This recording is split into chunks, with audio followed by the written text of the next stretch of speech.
Emily gripped the wheel tightly as rain pounded against her car. The road, slick with water, reflected the eerie glow of her headlights. She navigated cautiously through the desolate landscape, the only sound the rhythmic drumming of rain on the roof.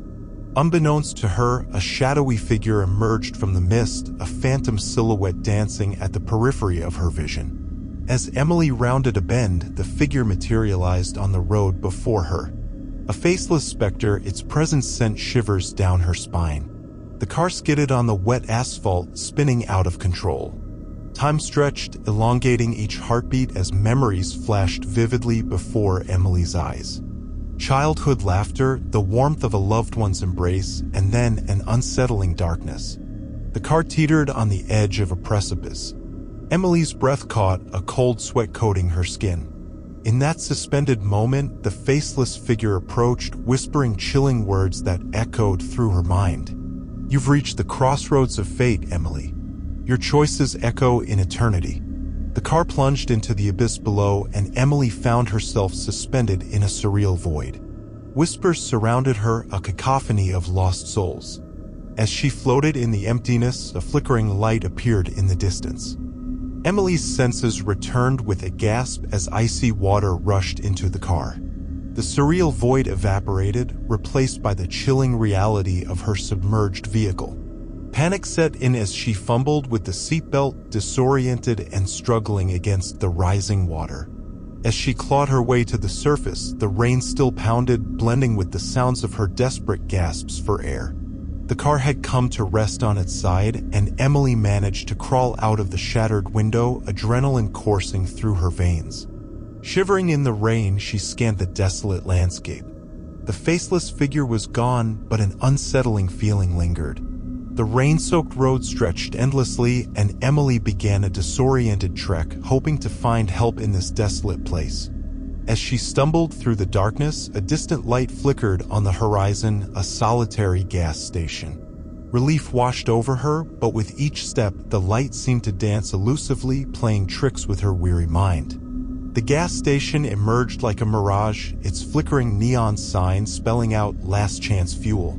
Emily pushed open the door, the bell chiming eerily.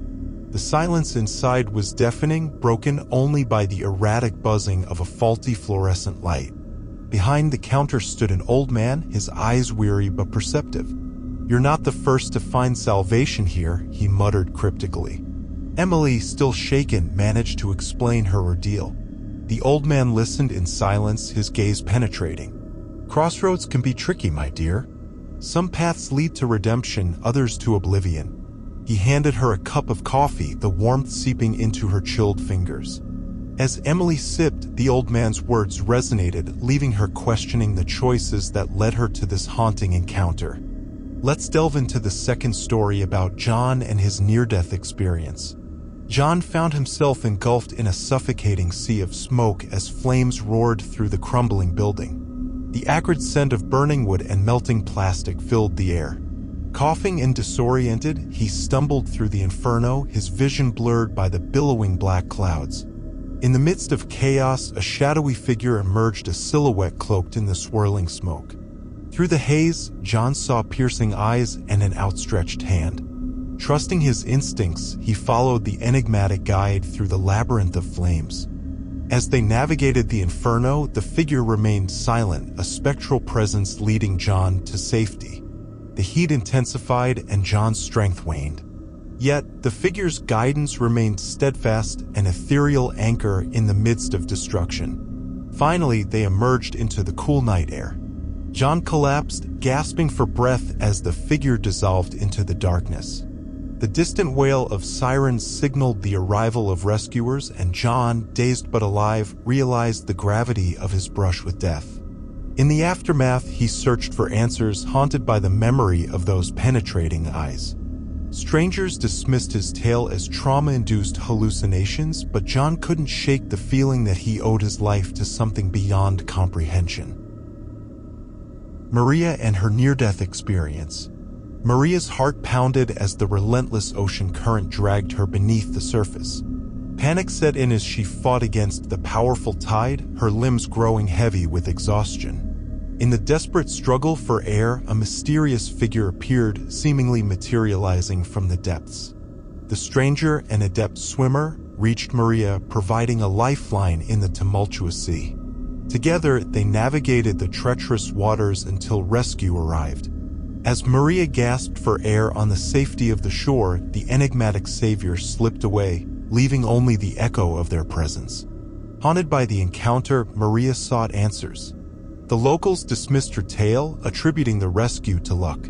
Undeterred, she delved into maritime legends, uncovering stories of mysterious guardians who safeguarded those in peril at sea. Driven by an inexplicable connection to her rescuer, Maria dedicated herself to marine conservation. In her efforts to protect the ocean, she felt a subtle guidance, a reminder of the silent figure who appeared in her darkest moment. The ocean became Maria's sanctuary, and in its depths, she discovered a profound connection to the natural world. As waves crashed around her, she realized that her near-death experience was not just a random twist of fate, but a call to a greater purpose.